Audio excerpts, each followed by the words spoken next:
Friends, we are finally seeing President Biden take action for the American people. President Biden has just announced his complete support for Senate Majority Leader Chuck Schumer's plan to change the Senate rules. So now it is very likely that we will see President Biden take executive action on the next fourth stimulus package.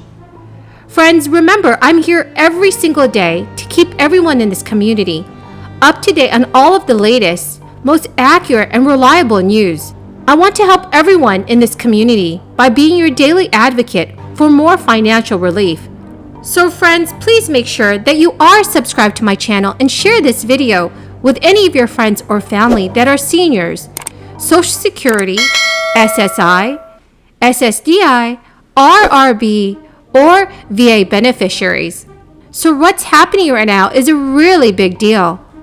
That President Biden decided to announce formally his endorsement of changing the Senate's current filibuster rule. This is all in order to pass more massive social spending bills and sweeping voting rights legislation through Congress.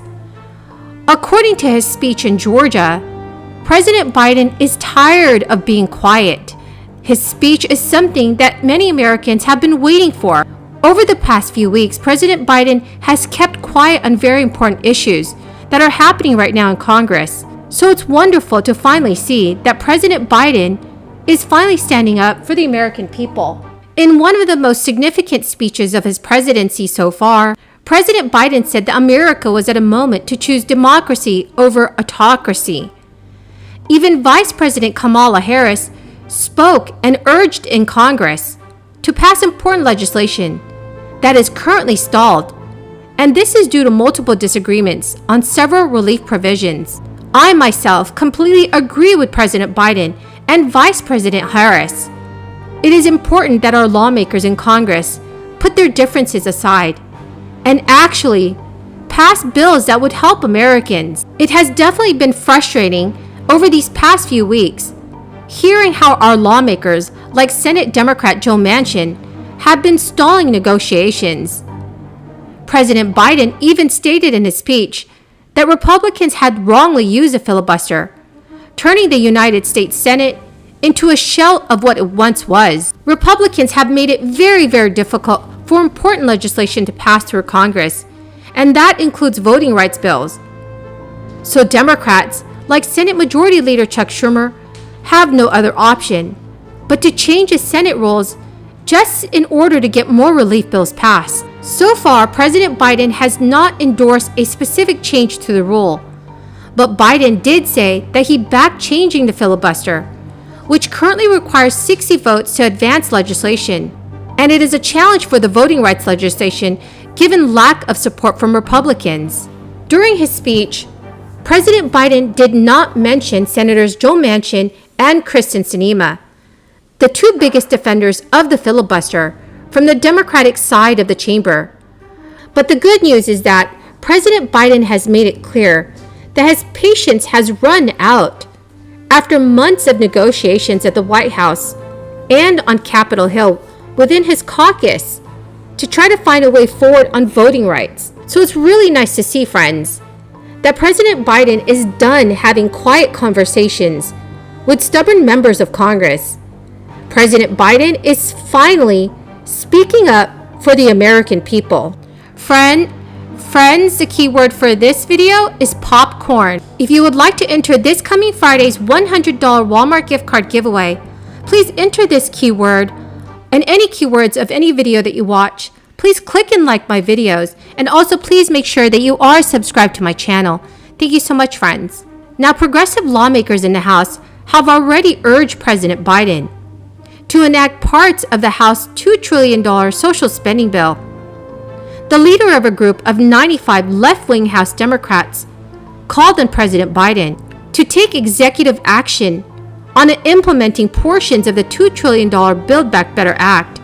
The statement from Democratic Representative Pramila Jayapal came after Senate Democrat Joe Manchin announced he could not support the current version of the massive social and environmental spending bill, which includes free pre-K, the expansion of social safety net programs, and tax increases on corporations and the wealthiest Americans.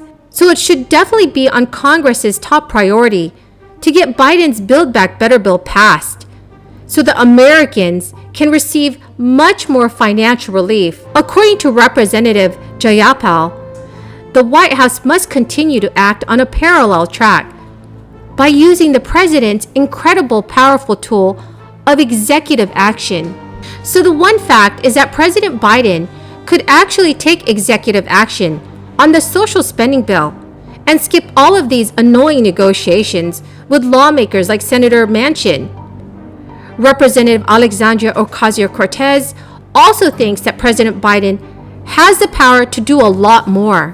While the House has already passed Biden's $2 trillion Build Back Better framework, marking a significant advancement in the Democrats' economic agenda, New York Representative Alexandria Ocasio-Cortez had told reporters there is an enormous amount of executive action that they're sitting on that I think is underutilized.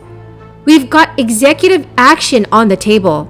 So far, President Biden has signed 71 executive orders, so it's definitely possible that President Biden could take executive action and pass another round of stimulus checks. So friends, what are your thoughts on this? Please leave your thoughts in the comment section below. Good morning. Chuck Schumer and the Democrats are desperate to break the Senate rules and try to engage in a corrupt power grab. This bill that they're pushing, the Corrupt Politicians Act, would undermine democracy across the country. It takes laws adopted by democratically elected legislatures and subjects them to the arbitrary veto of politically radical, unelected bureaucrats at the Department of Justice. President Biden has nominated hard-left ideologues to the Department of Justice, including two of the leading advocates of abolishing the police in the country. And what Chuck Schumer and the Democrats are proposing is putting those ideologues in charge of election laws across this country. What Schumer and the Democrats are trying to do is strike down every single voter ID law in the country, even though 80% of Americans support them, even though a large majority of African American voters support voter ID laws. Democrats have decided that voter fraud benefits them politically, and they're willing to go to any length to tear down the reasonable common sense protection. Friends, that's the end of this daily stimulus update video. Thank you so very, very much for everyone who's watching daily, and I hope that you all found this video helpful. Please do make sure that you are subscribed to my channel and share this video with your friends and family if they need more reliable and accurate stimulus news information. Thank you so much, friends, and have a very, very blessed Wednesday.